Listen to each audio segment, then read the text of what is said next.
cristão e a evangelização. Você evangeliza?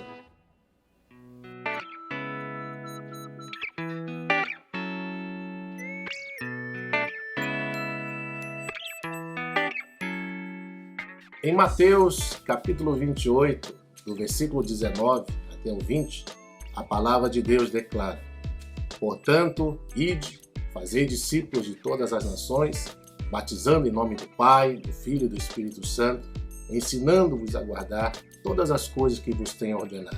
Eis que estou convosco todos os dias até a consumação dos séculos. Nesse texto das Escrituras, o Senhor Jesus, antes de ser assunto aos céus, nos incumbiu de realizarmos esta grande comissão.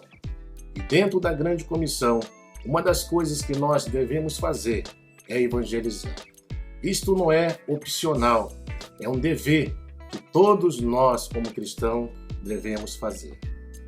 E tratando deste assunto, nós não poderíamos deixar de falar da igreja primitiva, que até os dias de hoje tem sido uma referência e um exemplo de uma igreja que teve êxito nessa ação.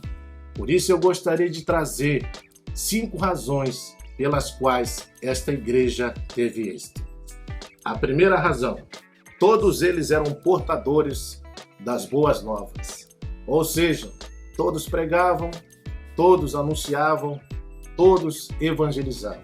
Isso não era uma obra exclusivamente da liderança, isso não era uma obra exclusivamente daqueles que tinham o dom de evangelismo, mas isso era uma obra de todos. Eles entendiam aquilo que o apóstolo Paulo fala em Romanos capítulo 10, a partir do versículo 13 até o 15.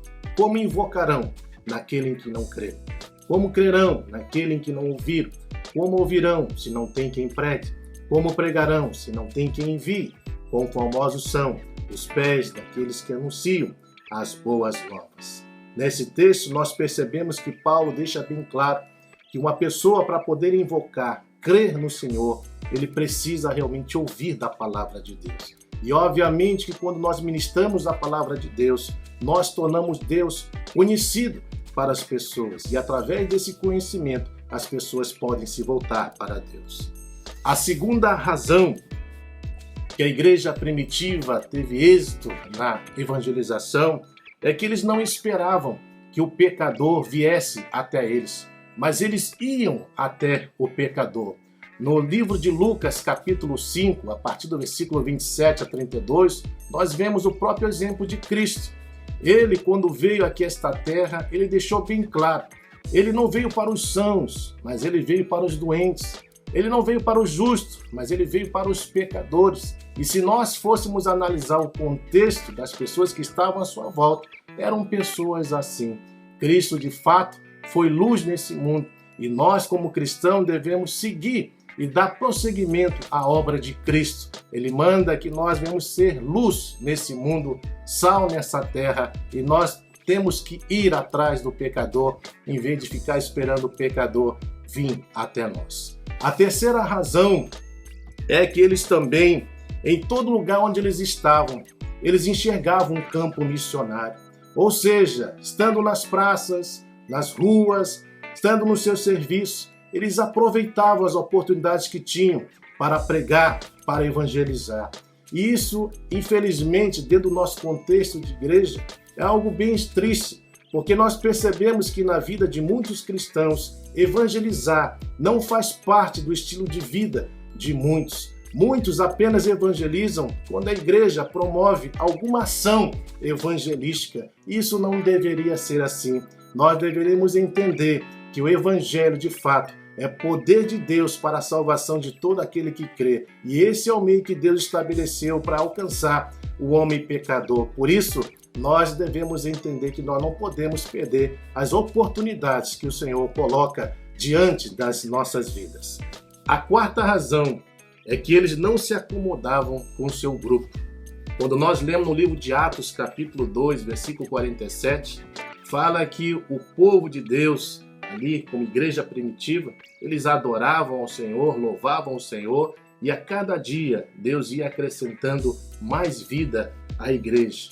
Ou seja, a igreja crescia eles não estavam acomodados com o grupo que eles tinham. Na visão, na realidade, a visão deles era alcançar o mundo.